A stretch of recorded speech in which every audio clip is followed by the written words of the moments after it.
Ladies and gentlemen, honored guests, entering the hall are the 2014 Dan David Prize laureates, accompanied by Professor Joseph Klafter, President of the Tel Aviv University and Chairman of the Dan David Prize Board, Mrs. Gabriela David, and Mr. Ariel David, son of the founder, the late Mr. Dan David.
מכובדיי, גבירותיי ורבותיי, ערב טוב לכם, ברוכים הבאים לטקס הענקת פרס דן דוד לשנת 2014.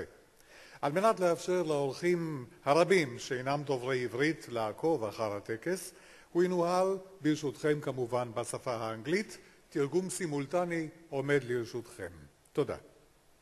Professor Ruth Arnon, President of the Israel Academy of Sciences and Humanities, Mrs. Gabriela David, Mr. Ariel David, Professor and Mrs. Joseph Klafter, honored laureates and guests, ladies and gentlemen, shalom, good evening, and welcome to the 2014 Dan David Prize Award ceremony.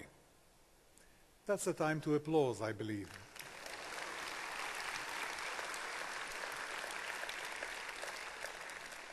This is the 13th ceremony that we're celebrating tonight. The founder, Mr. Dan David, whose vision created the uniqueness of the prize, is greatly missed. Dan David was born in Bucharest, Romania. He received his degree in economics from the University of Bucharest, and at the age of 16 he joined the Zionist movement. Later on he became a press photographer for the Romanian press. He was not allowed to leave Romania for Western Europe and was persecuted by the communist regime for his Zionist activity. Years later, he succeeded to leave Romania and settled in Israel.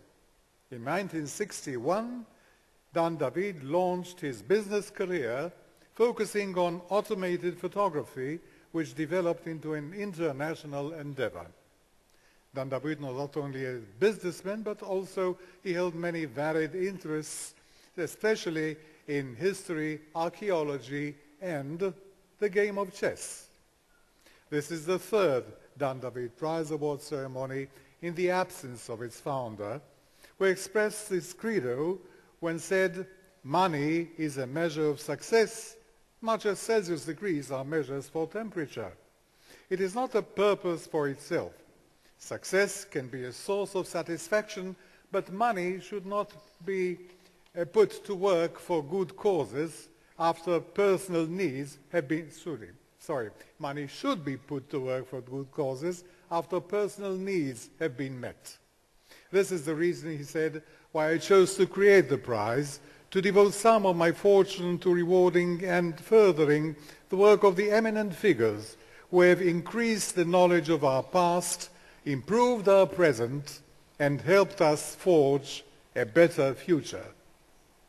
The cycle of time became the motto of the prize, giving rise to the three-time dimensions, past, present, and future.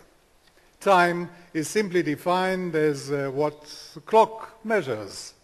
Dr. Danny Hillis, a 2002 Dan David Prize laureate and this year's chairperson of the Review Committee on the Artificial Intelligence, the Digital Mind, conceived in 1986 the construction of the clock of the long now, also known as the 10,000-year clock, It was designed to run for 10 millennia with minimal maintenance and interruption. The 2-meter prototype is on display at the Science Museum in London.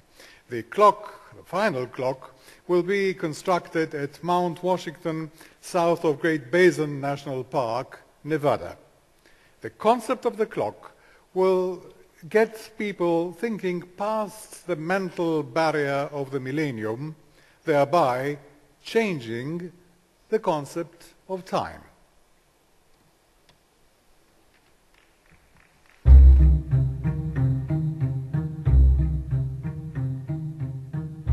I cannot imagine the future, but I care about it. I know I am part of a story that starts long before I can remember and continues long beyond when anyone will remember me.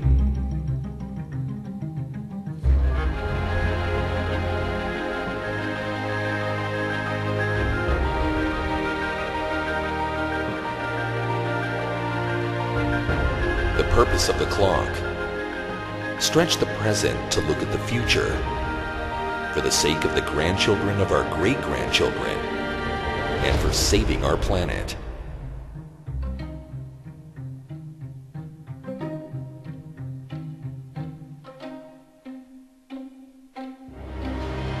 I want to build a clock that ticks once a year.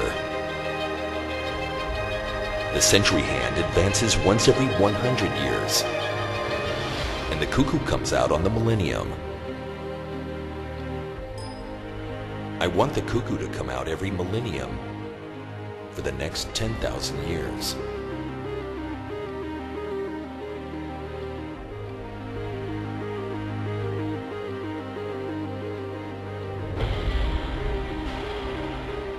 The last 10,000 years we progressed quickly and often thoughtlessly. We wish now to move slowly in a more correct way and focus our collective creativity in the next 10,000 years to come.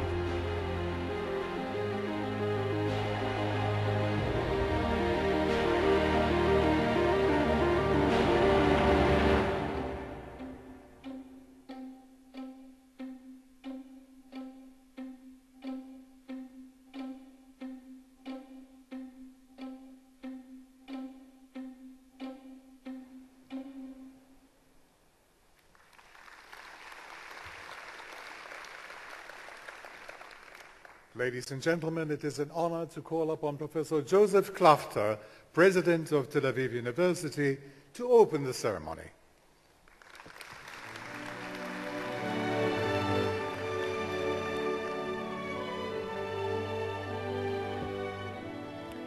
Mrs. Gabriela David and Mr. Ariel David, Professor Ruth Arnon, President of the Israel Academy of Sciences and Humanities, Professor Jacob Frankel, Chairman of the Tel Aviv University Board of Governors, Dr. Giora Yaron, Chairman of the Tel Aviv University Executive Council, Professor Aaron Shai, Rector of the University, Professor Itamar Abinovich, Chairman of the Dan David Foundation, distinguished prize laureates, colleagues, students, ladies and gentlemen. Good evening and welcome to the Dan David Prize at Tel Aviv University. From year to year, the Dan David Prize becomes better known and attracts more and more international guests. This year, several large delegations are accompanying our 7 laureates, and we are delighted to have them here celebrating with us. Every annual Dan David Prize has been special in its own way.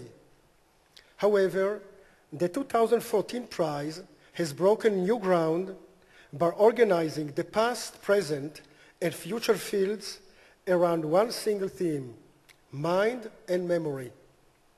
There are several reasons for this decision. We should start with Dan David himself, who embraced historical and personal memory and rejoiced in the life of the mind. He fled the communist regime in Romania to found a business empire with a family member's help, 2 developments that he never forgot and that influenced his entire life. Brilliant himself, Dan appreciated the powers of mind and of creativity to overcome all obstacles and to shape society along the historical continuum. This appreciation eventually led to his founding of the Dan David Prize. From a scientific point of view, memory and mind are both still mysterious phenomena. Much more is not known than is known. Especially for that reason, we are paying tribute tonight to some of the world's greatest academic leaders in the study of the mind. Their insights on history and memory, on combating memory loss, and on artificial intelligence have generated entirely new ways of understanding how the mind works and how it influences past, present, and future realities.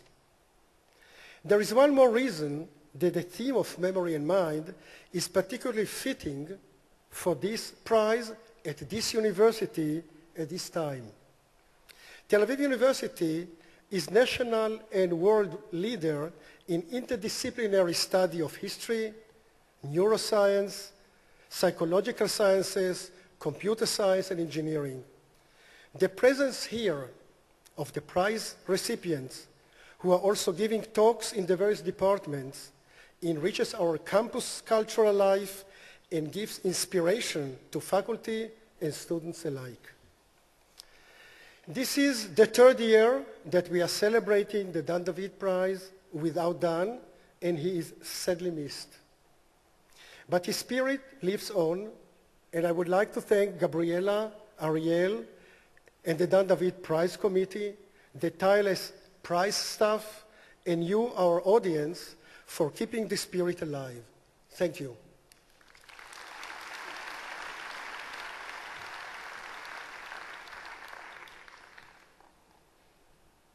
Thank you very much, Professor Klafter.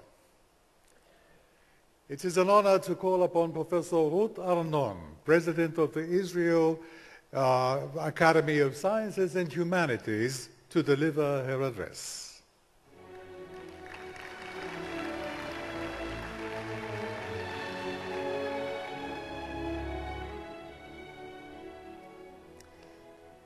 Professor Klafter, President of the Tel Aviv University, Mrs. Gabriela David and Mr. Ariel David, representatives of the David family and the foundation, Professor Itamar Rabinovich, past President of Tel Aviv Universities and Chairman of the Dan David Foundation, distinguished honorees, ladies and gentlemen. It is a great pleasure and honor for me to greet to you this evening on behalf of the Israel Academy of Sciences and Humanities, and I appreciate the opportunity to say a few words at this important event. The Dan David Prize is very special and much appreciated by all of us here in Israel for several reasons. First of all, it is an international prize and has gained global prestige, and it is awarded here in Israel. Second, it is one of the largest prizes in the world. But much more than that, it is special and different from other prizes, as it is not limited to one discipline or another, but is much broader in its perspective and is defined by dimensions, the past, the present, and the future times. This allows the awards committees to give distinction and recognition to those individuals that contribute to our understanding of history and interpreting its impact, to those who contribute to the understanding and harnessing of available knowledge towards improving the present, as well as for extrapolation towards the past, towards the future. All this is expressed and manifested in the prize recipients this year, who are connected by a common theme, memory. All three recipients of the prize for the past, Professor Krzysztof Ciszewski, Professor Saul Friedlander, and Professor Pierre Nora, are interested in history and memory. The recipients of the prize for the present, Professor John Hardy, Professor Peter St. George Hislop, and Professor Brenda Milner have contributed to the improvement of memory in Alzheimer's disease patients, an issue of increasing impact on both the present and the future. And the recipient for the Prize for the Future, Professor Marvin Minsky, one of the founders of the field of artificial intelligence, where future is influenced by memory of the present. Integrating all these themes, the scope of the Dan David Prize encompasses both humanities and sciences, which are the cornerstones of the two divisions in the Israel Academy of Science. I would now like to add a few words on the award for the present time dimension this year, not because it is more important than the two others, but because it is closer to my own field of expertise. Biological research has had tremendous impact on our lives. As you may know, average life expectancy in the time of antiquity was around 30 years. It hovered around that for 2 millennia and rose slowly to 50 by the end of the 19th century. Then, in 1 century, the 20th century, thanks to advances in biology and medicine, we witnessed an unprecedented jump by an additional 30 years to an average of life expectancy of around 80 in the developed world. Can this trend continue? Hopefully. With a sharp decrease in infectious diseases, the tremendous improvement in cardiological and other surgical procedures, the advancement in cancer research, and the development of personalized medicine, the chances for this are quite high. However, as we all know, a correlate of advanced age is the devastating Alzheimer's disease. After the age of 65, the risk of developing Alzheimer's disease doubles every 5 years and reaches the frightening figure of around 50% at the age of 85. The research of the 3 awardees this year made a significant contribution to the understanding of the mechanism of Alzheimer's disease, which hopefully help in its alleviation. This should lead to improvement in our quality of life in the 21st century and to the benefit of mankind, not only in the present, but also in the future. I wish to close by expressing the appreciation and congratulations of the Israel Academy of Sciences and Humanities to all the prize winners this year. Your tremendous contributions to all fields of knowledge will benefit society and at the same time add further prestige to Israel and to the Dan David Prize. Thank you very much.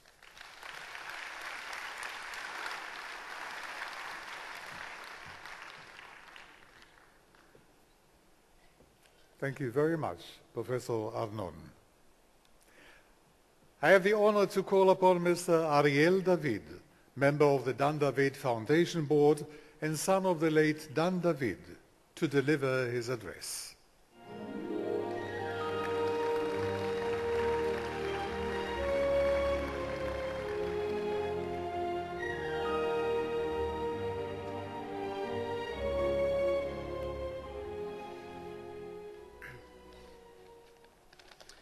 Good evening.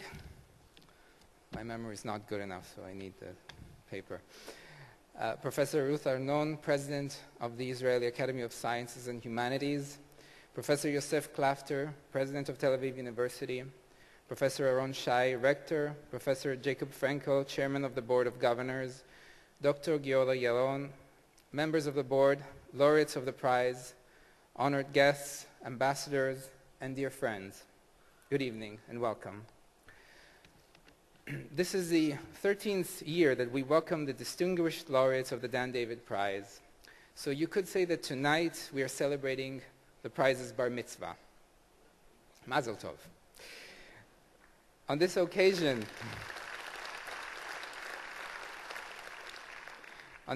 I wish to thank and congratulate all those who have supported the prize in its infancy, starting with Professor Itamar Rabinovich, who first welcomed the prize here, building it together with my father, and now continues to develop it as chairman of the Dan David Foundation.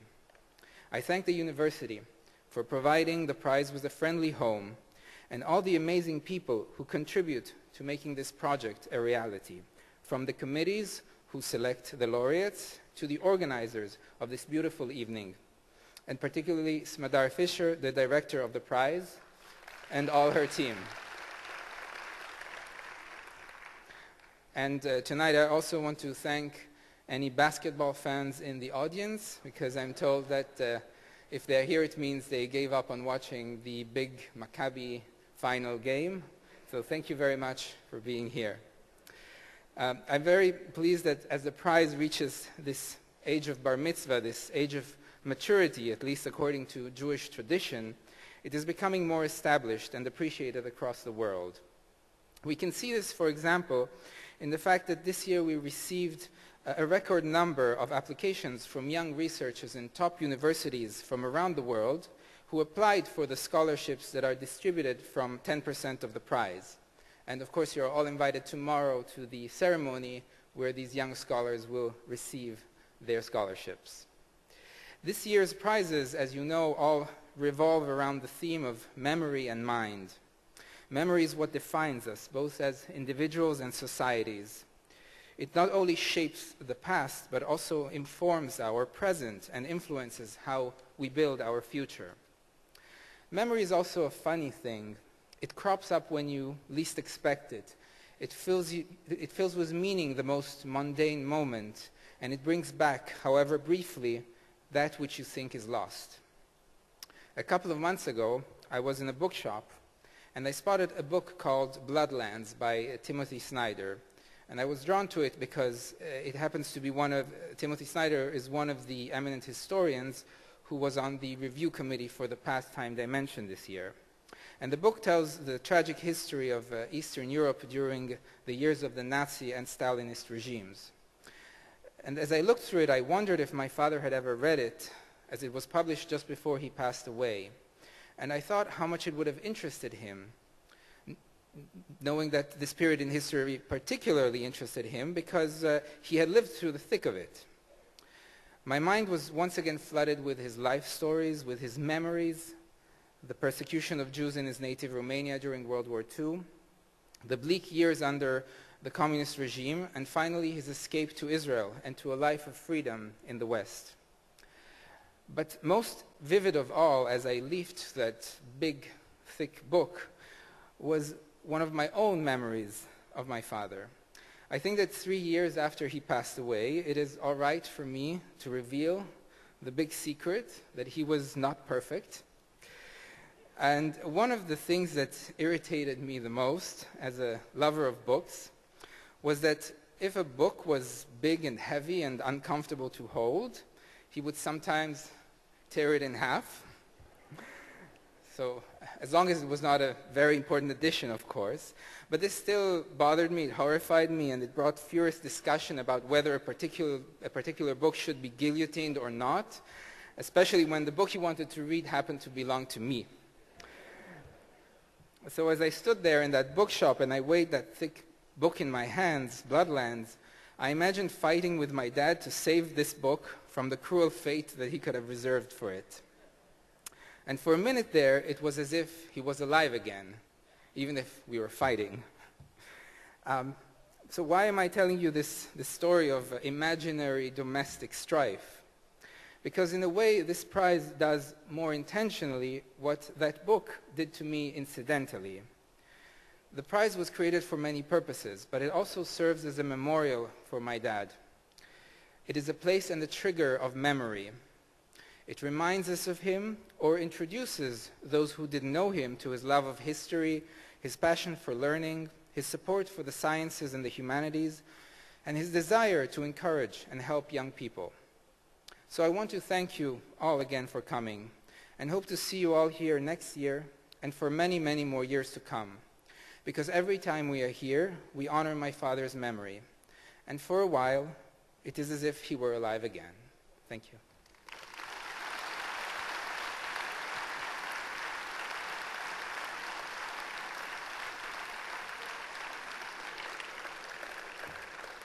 Thank you very much, Mr. David. Attention to the role of memory in history is now a central preoccupation of the discipline. One of the most important tasks of the historian today is teasing out this complicated relationship and exploring the ways in which history, memory, and historical memory inform and shape one another.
Thank you to the Buchmann Mehta School of Music Brass Ensemble and to the Israel Philharmonic Orchestra musicians for playing in Paradisum, Requiem in D minor, Opus 48 by Fauré.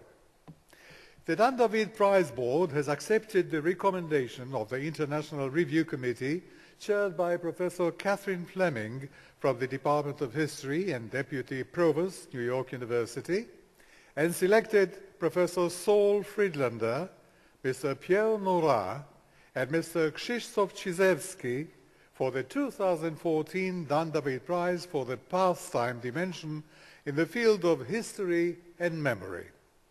Professor Saul Friedlander was selected for maintaining a debate over the questions of proper periodization of Nazi history, the extent in which the Holocaust and the history of the Third Reich should be considered exceptional, and the ways in which the victims' experience ought to be integrated in a narrative of the Holocaust.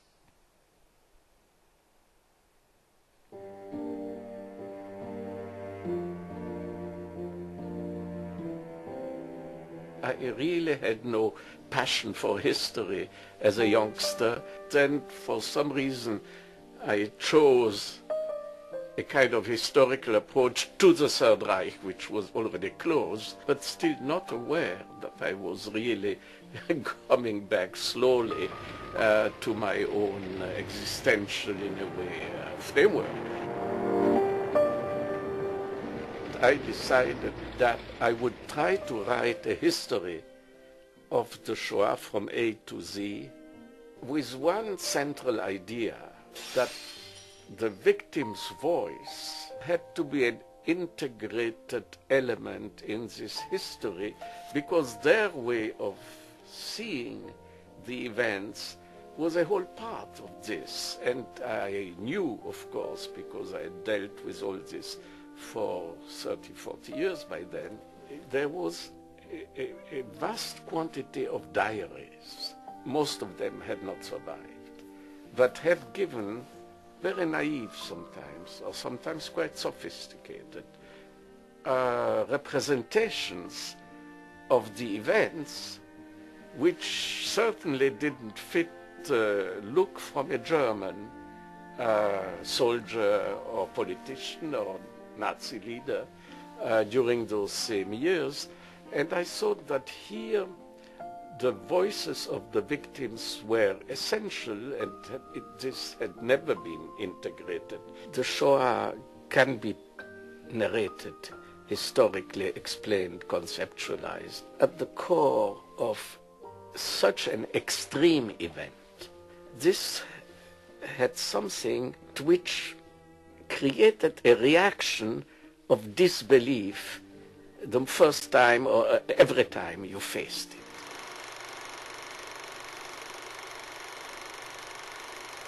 My aim was to write this integrated history and at the same time manage to create in the reader these moments of disbelief.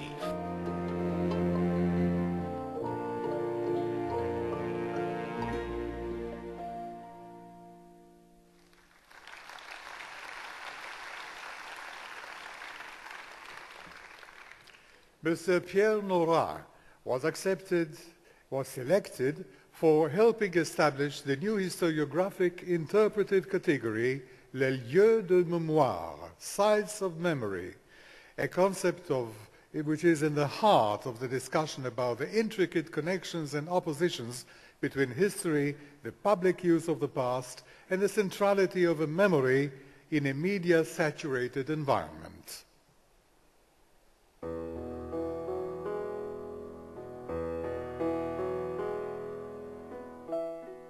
Elle n'appartient à personne et à tous, l'histoire.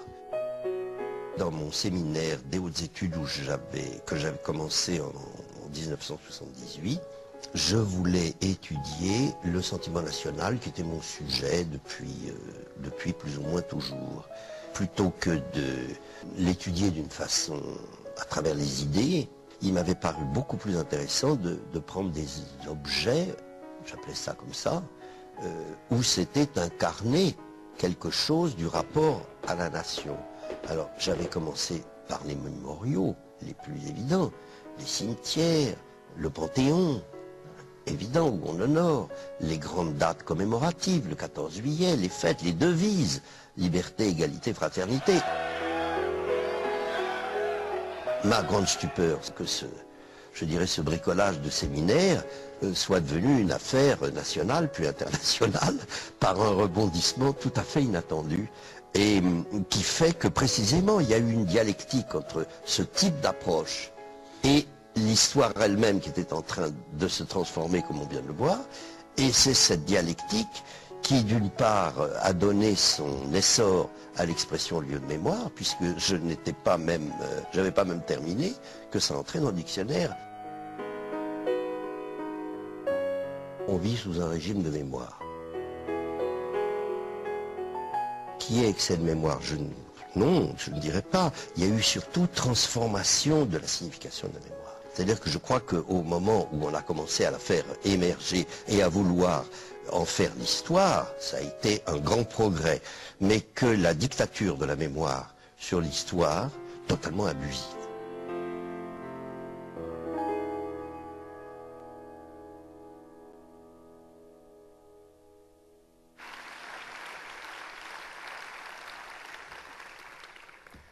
Mr. Krzysztof Czyżewski was elected for his dedication to integrating the Polish past into the creation of a robust, living, civil society in Poland.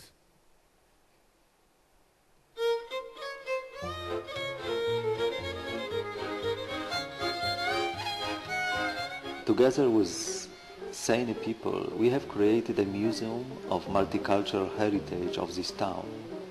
Old books, photographs, postcards and other memorabilia from family archives tell about common life of Poles, Lithuanians, Jews, Russian old believers and Protestants. Children's imagination, awakened by their grandparents' tales, allowed them to create their own clay town, in which they all would love to live.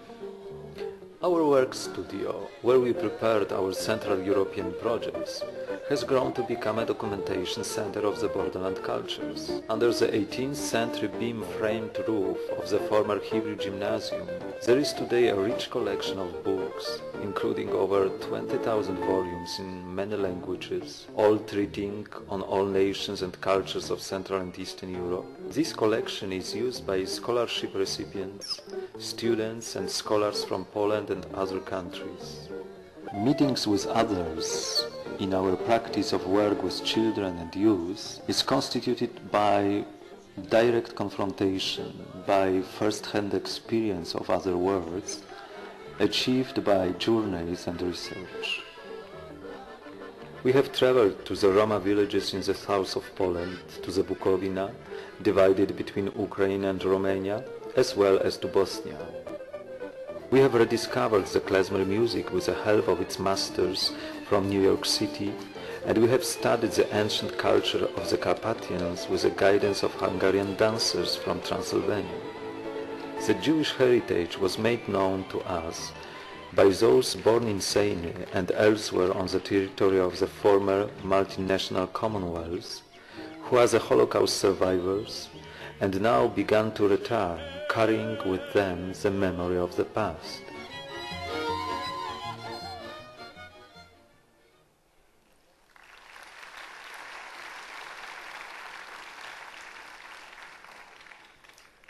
It is an honor to invite to the stage Professor Joseph Klafter, President of Tel Aviv University, and Professor Catherine Fleming, Deputy Provost, New York University, and Chairman of the Pastime Dimension Committee, to present the award.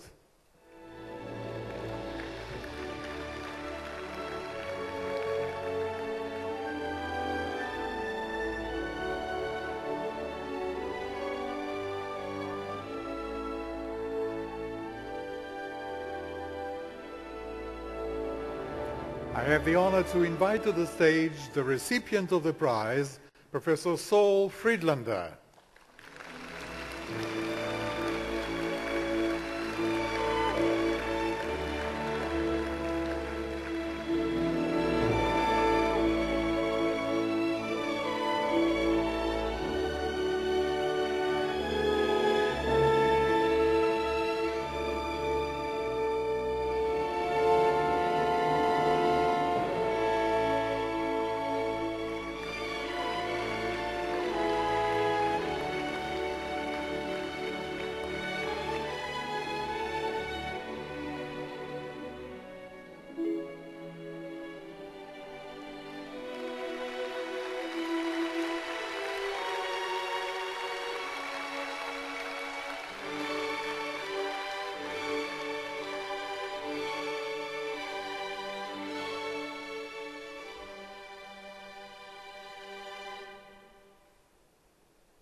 kindly stay on stage, Professor Friedlander?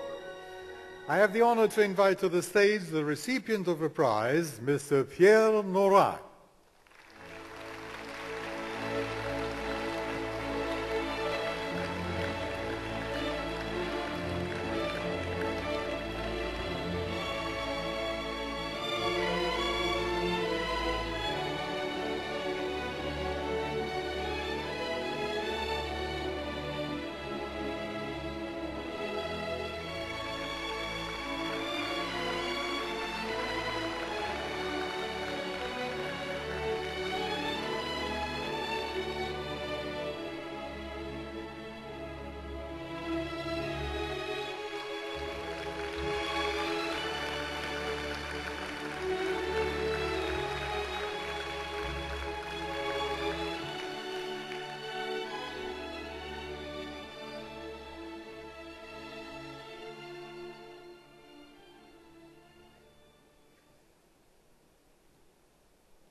Mr. Nora, would you kindly stand next to Professor Friedlander?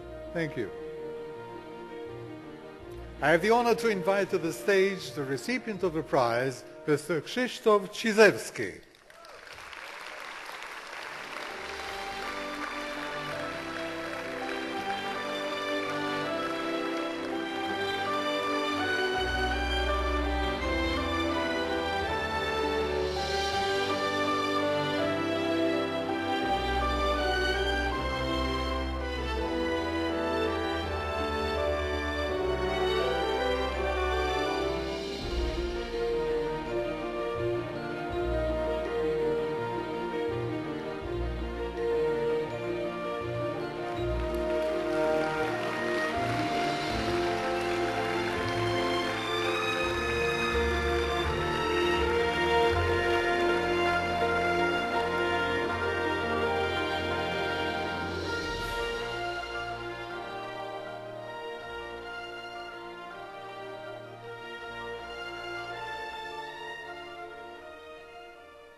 Professor Friedlander and Mr. Nora, please join Mr. Cizewski for a group photo.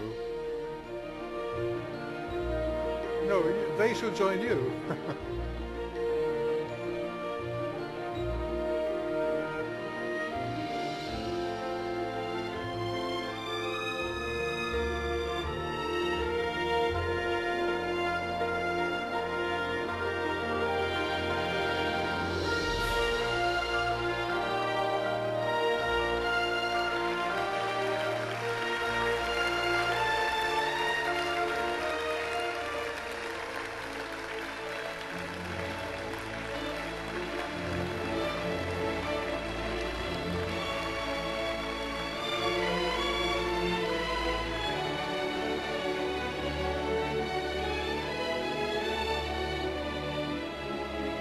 Okay?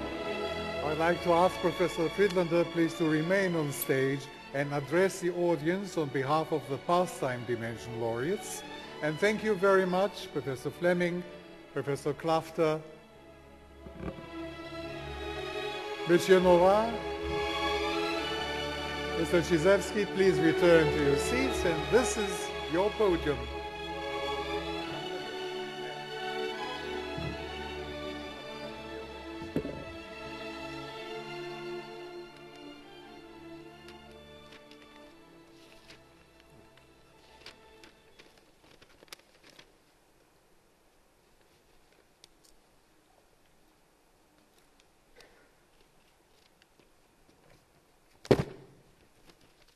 Ladies and gentlemen, in the name of Krzysztof Czyżewski, Pierre Nora, and in my own name, I wish to thank the Prize Committee for the great honor bestowed on us for our work on the past. The past, it has been said, is a foreign country. It's a boundless domain, as boundless as time itself. For millennia, small areas of it have been variously explored. Pre-modern societies, dominated by faith and tradition, where remembering was a necessary social practice, have captured and preserved the memories that gave significance to their world. In modern societies, with the erosion of faith and tradition, the analysis of retrieved artifacts and texts by the methods of scientific history has provided an increasingly precise understanding of the elements that determine the course of past events and occasionally their impact on the present. In some cases, both memory and history have been imagined or twisted by individuals and groups to suit their needs. I trust that none of us here, none of the three of us, deals with the invention of the past. We believe in the power of both memory and history as essential modes of exploration. Are we of the same opinion about the relative importance of both approaches? Do the three of us equally agree with historian Eric Hobsbawm, who recognized a twilight zone between history and memory, between the past as a generalized record which is open to relatively dispassionate inspection, and the past as part of or background to one's own life? Probably not. However, notwithstanding our differences, we all wish to get ever closer to the heart of that country. Many thanks.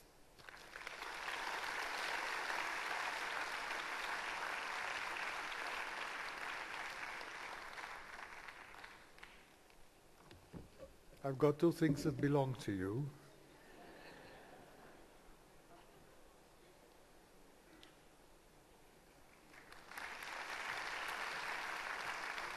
Thank you so much, Professor Friedlander. The selected field for the 2014 Present Time Dimension is combating memory loss. It has become increasingly clear that dementia develops because of a complex of series of events that take place in the brain over a long period of time, including genetic, environmental, and lifestyle factors. Recent advances in the field include identification of genes that play an important role in the development of memory loss and emphasize associations between cognitive decline and vascular and metabolic conditions.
Thank you to the Swiss Friends of Tel Aviv University Chamber Choir, the Buchmann Mehta School of Music, Tel Aviv University, conducted by Ronen Barshevsky.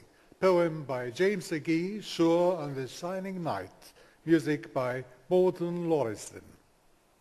The Dan David Prize Board has accepted the recommendation of the International Review Committee, chaired by Professor Alfred Gilman, Nobel Prize Laureate, Professor of Pharmacology, University of Texas, and selected Professor John A. Hardy, Professor Peter St. George Hislop, and Professor Brenda Milner for the 2014 Dan David Prize for the present time dimension in the field of combating memory loss. Professor John A. Hardy was selected for being the first to discover a mutation in the gene coding for the amyloid protein, which plays a key role in neurodegeneration associated with Alzheimer's disease.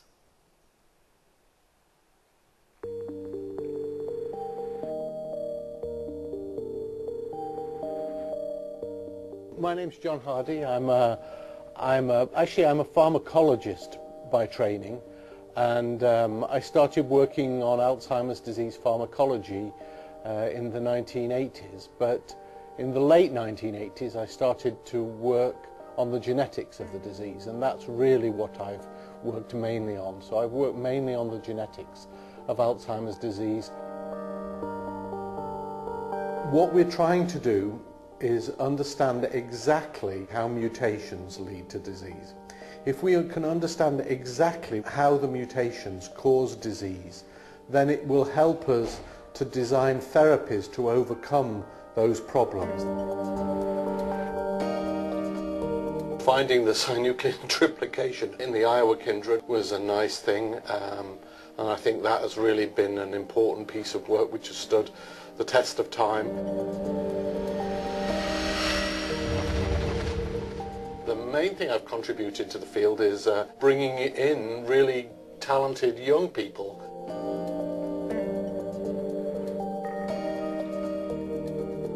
Where I'm putting most of the work in my lab is looking at genetic variability and expression by making databases of brain expression, moving towards databases of cellular expression and looking at genetic variability in that. And that, I think, is an area where there's an enormous amount of work to do and an enormous amount of exciting emerging data. I'm happier now in my job than I've ever been before, actually. I love my job now.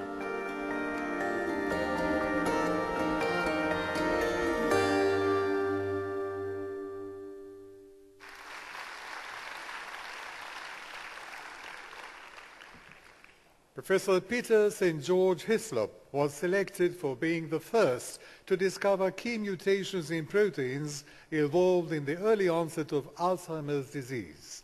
These proteins are also implicated in late onset of the disease.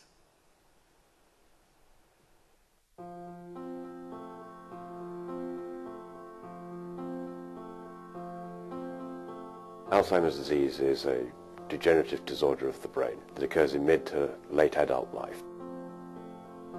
It's characterized by the onset of progressive impairment of memory and the progressive impairment in the ability to do cognitive things like make change, do mathematics, plan what you're going to do over time, and engage in sort of complex conversations. And unlike things like cancer or heart attacks, there is no stopping this disease. It just goes on and on. There's nothing we can presently do to prevent the patient from dying from the disorder. It's also, unfortunately, very prevalent. It's actually the fourth leading cause of death in westernized societies and will become an increasingly massive problem for public health. One of the problems with disorders of the brain, like Alzheimer's disease, is that once the nerve cells have died, they're gone forever. They don't replace, and so you've got a permanently damaged brain. What you'd like to be able to do is to detect the disease just as it's beginning, but before there's been serious damage that's resulted in the death of nerve cells. And then you'd like to be able to stop the process from happening. So our research is designed to actually identify the pathways that lead from the initial event to the ultimate death of neurons, and to be able then to use that knowledge of these complex pathways to develop basically a diagnostic test which will allow you to pick up the disease just as the first biochemical traces of the disease are happening, but before necessarily any symptoms have occurred, and definitely before there's been any death of them. You'd also like to take that information about that biochemical pathway and identify particular regions in that pathway where you could make a drug that would block the pathway. And if you can do both of those things, then you've actually got a very useful way of handling this disease. You can detect it early, and then you can prevent it from starting and from killing nerve cells.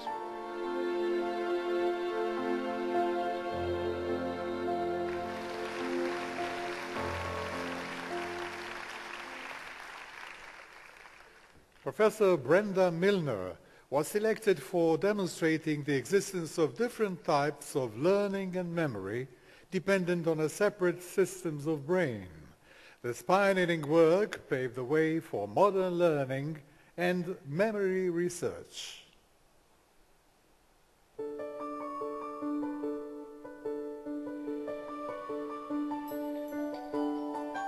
I consider myself a behavioral neuroscientist. We think it's important to try to put together changes specific systems in the brain with specific measurable aspects of learning and memory. I never had to fight because I was a woman, but the fact that I was daring to claim something for the right hemisphere in New York with this crowd of eager, self-confident young psychologists and their professors was tough. but I believed it, I believed my observation.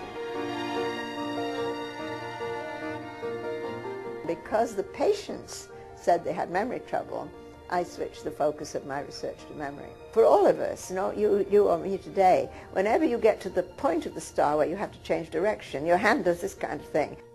But then by doing, you gradually improve and you keep a nice smooth line, and at the end it's beautiful. That is what you and I would do.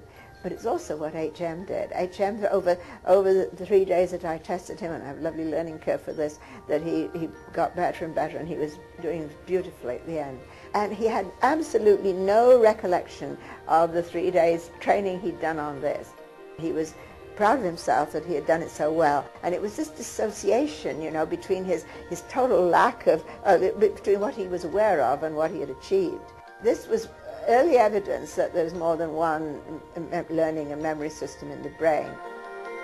You should have the courage, if something really intrigues you, and you don't have to go with what everybody else is doing. You have to be willing to go out on a limb, and then you may find afterwards that everybody's wanting you to do what you're doing.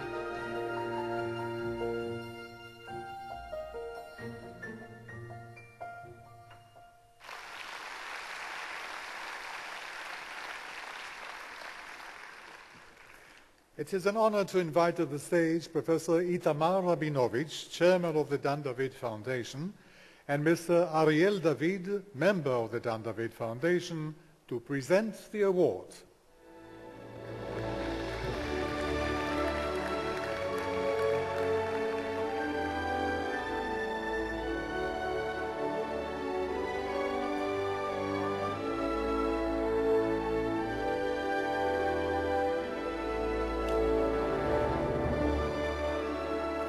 I now have the honor to invite to the stage the recipient of the prize, Professor John A. Hardy.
Professor Hardy, kindly stay on stage.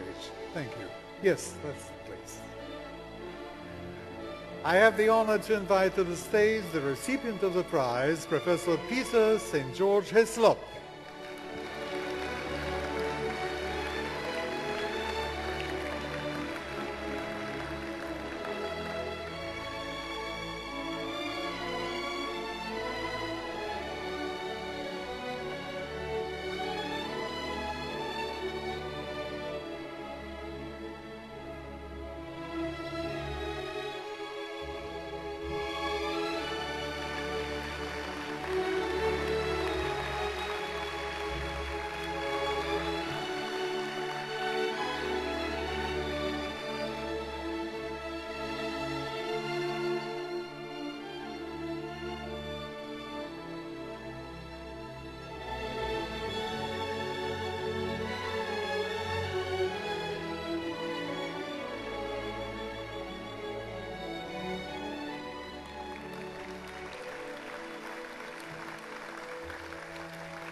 I have the honor to invite to the stage the recipient of the prize, Professor Brenda Milner.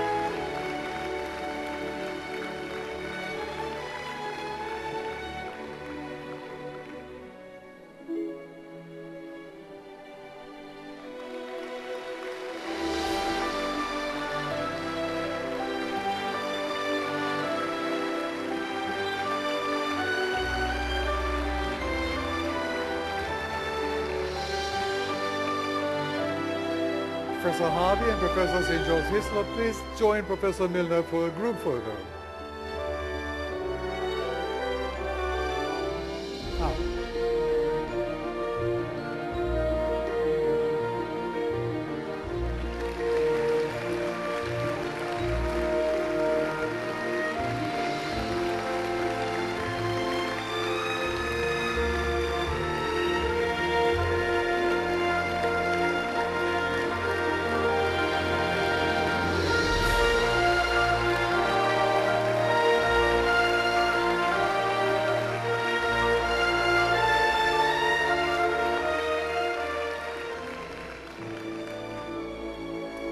I'd like to ask Professor Milner to remain on stage and address the audience on behalf of the present time dimension laureates. And thank you very much, Professor Hardy, Professor St. George Hislop, Professor Rabinovich, and Mr. David.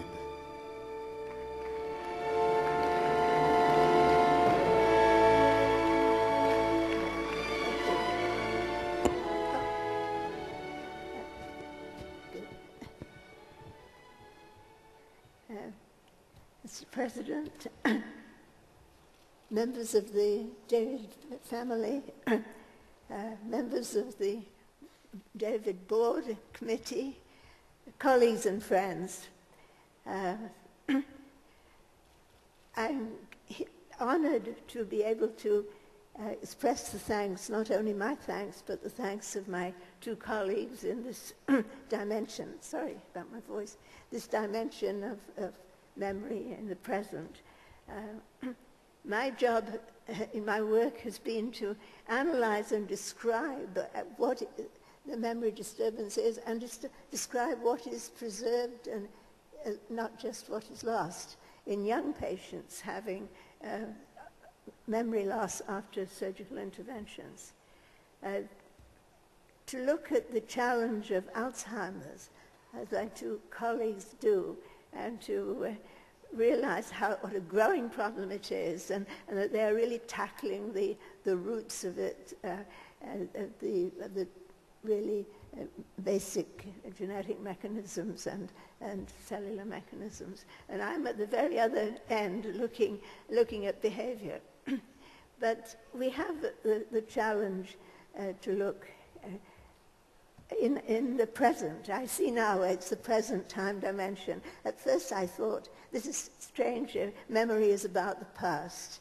But of course it's very much about the present, what we can achieve now, and also people who are amnesic, as has been shown by colleagues of mine in England, are not only deficient in remembering the past, they are deficient in imagining the future, in creating a scene in the future.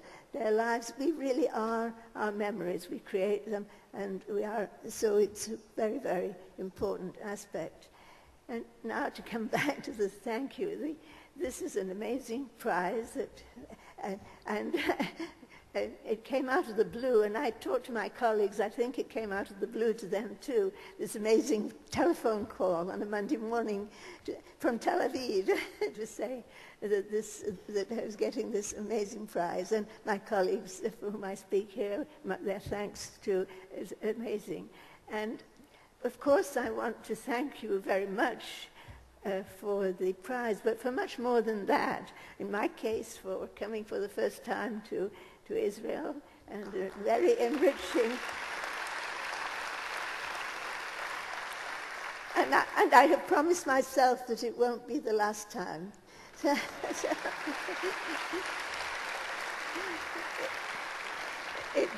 has been an extremely rewarding occasion. I'm also, yes, I think that Dan David, with this vision, and his family with this vision of carrying on with the scheme from year to year, I don't know anything like it, and I find this evening so enriching with the presentations. So I'm still a little overcome by this surprise present out of the blue, and particularly by the enriching experience of the few days I'm spending here now.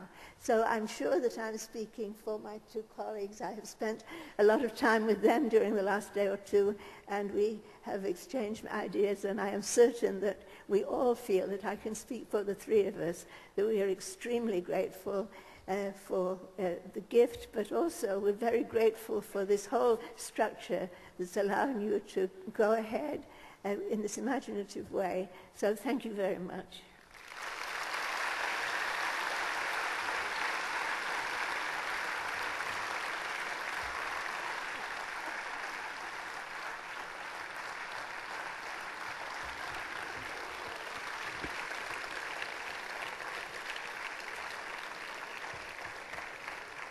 Thank you very, very much, Professor Brenda Milner.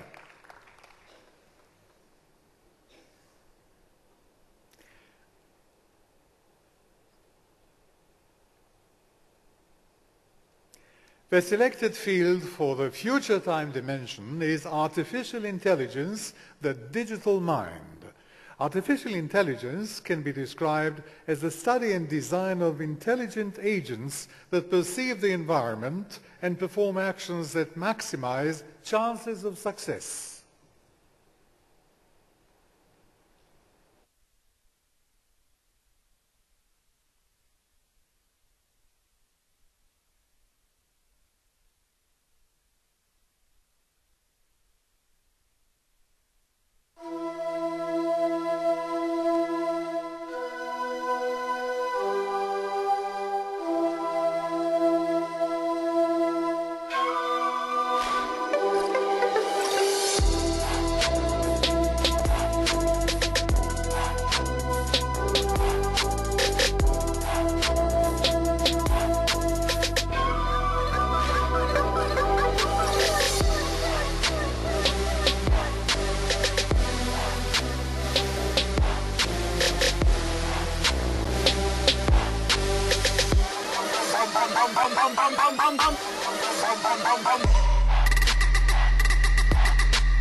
Thank you to the Pyromania group for their exciting performance.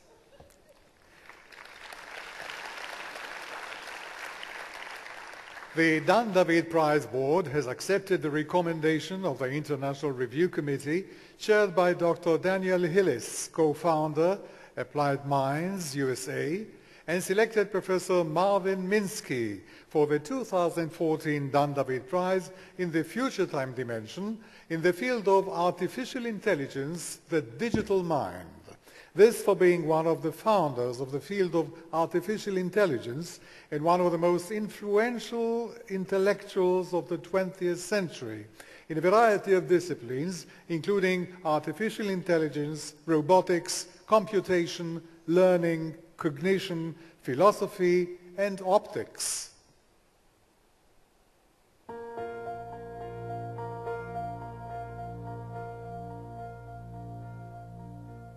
If more people would realize that with a lot more technology we would be immortal, they wouldn't fall for these afterlife scams. Someday high school students will be able to make new genes and stick them into themselves or their babies.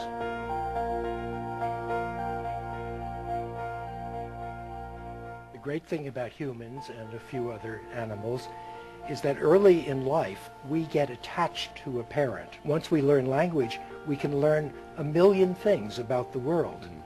If you had to learn those by trial and error, you'd be dead. This is the main mechanism by which humans become so resourceful. They can use the experience of everyone else who ever existed if it got propagated through the culture. And when we grow up, our parent is gone and there's no one to teach us, but we still have that slot in our brain for the marvelous creature who's going to give us the knowledge we need. And you might as well call it God or Satan or whatever is your local religion. So we're built with an instinct to look for someone to tell us what to do.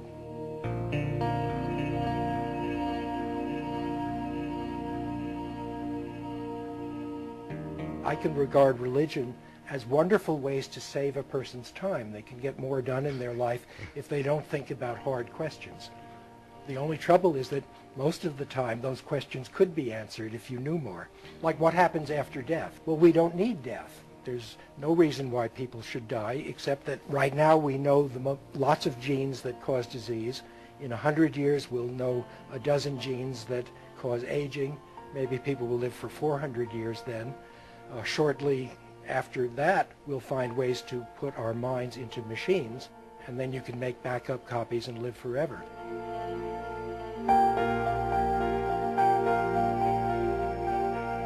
We have to gradually replace ourselves by other structures where we can replace the parts when they start to wear out, and there's no reason we should stand for getting sick and dying.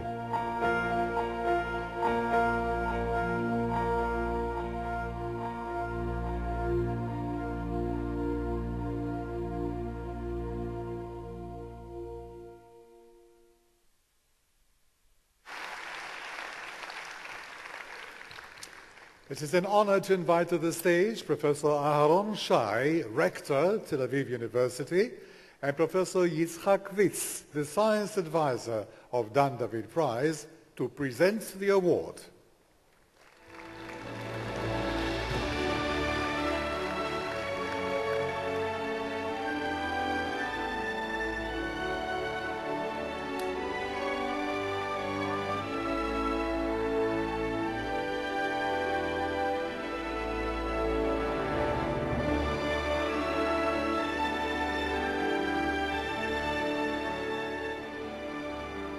I have the honor to invite to the stage the recipient of the prize, Professor Marvin Minsky.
Professor Minsky, I'd like to ask you to address the audience. And thank you very much, Professor Shai and Professor Witz.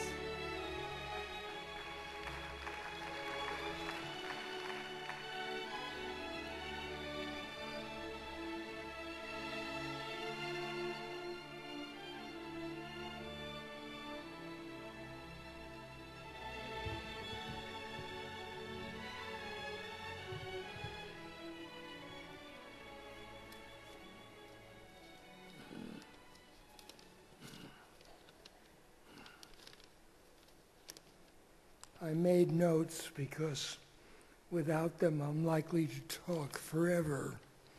In the 1940s, when digital computers were beginning to evolve, a small group of scientists around the world realized that computing power would have no limit or unpredictable futures. The future of artificial intelligence, the field of artificial intelligence, was a movement to make smarter programs so that computers could solve harder problems. I was fortunate to mature in the period when analog computers were inexpensive and popular, and digital computers were very rare. There were just 3 or 4 in the world when I became an assistant professor. But I was lucky to have amazing mentors, partly because this is just after the end of World War II, and various agencies, public and secret, had managed to move many brilliant scientists out of Europe and drop them into a very few places in the United States, notably Harvard and MIT in Massachusetts, and in Princeton and the Institute for Advanced Study in New Jersey, and a few other places. And it was my fortune, completely by accident, to land in these places and somehow get to know virtually all of these pioneers of different fields that had been distilled from half the planet and concentrated in this intellectual boiling pot. So I knew, I had mentors like Warren McCulloch and John von Neumann, well-known theorists, and Andrew Gleason, George Miller, and Claude Shannon, who are each the initiators of important fields, and many, many younger people who also appeared in these environments. And I hope some of you have the fortune to grow up and mature with a handful of such people. I'm very grateful for these opportunities. I'm sorry that they were, my fortune was the result of World War II and all of the hideous results that were the major consequences of that. I was also lucky to have outstanding students in those years, and also personally, I'm grateful for support from my wife Gloria and my children and sisters and son-in-law and nephew and other relatives who are here to share this moment. My hope is that the recognition of this Stan David Prize will inspire a new generation of long-term research into how minds work and learn, and in the ultimate long-range future. You saw Danny's Hillis plan to make a little machine on the top of a mountain that will work for 10,000 years. And by that time, I would expect to see the world populated by creatures that are machine-like or machine equivalent of the intelligent life forms that we see now, only we will conquer all diseases and solve all terrestrial problems and, well, who knows what happens. But I believe the future, there are bad futures and great, wonderful science fiction futures, and I vote for the latter.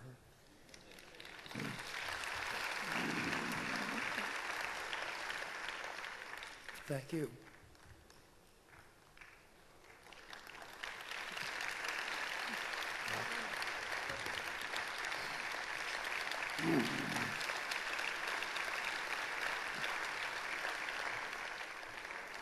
Any questions?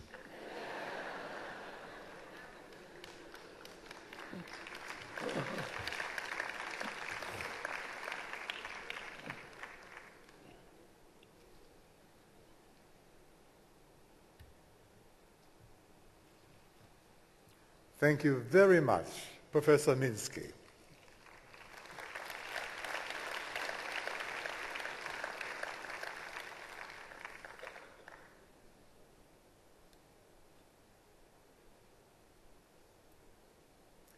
Ladies and gentlemen, please rise for Hatikva, Israel's national anthem, performed by Shira Pachornik.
Mazel Tov. Ladies and gentlemen, this concludes the 2014 Dan David Prize Award ceremony. Please pay attention. Our laureates will participate in additional events such as the Young Researchers Scholarship Award ceremony and 2 symposia on history and memory between the personal and the public. You can see it up here. And on the mind and memory, biological and digital. And there will also be a lecture given by Mr. Chizevsky. You're all invited, of course. And now you are cordially invited to, first of all, thank you very much for being with us this evening, no doubt. Now you are cordially invited to join us for refreshments in the entrance lobby. ואלה מכם שיש להם אוזניות מהתרגום, לא לשכוח להחזיר אותן בקבלה. Thank you very much once again. Have a very good evening and shalom.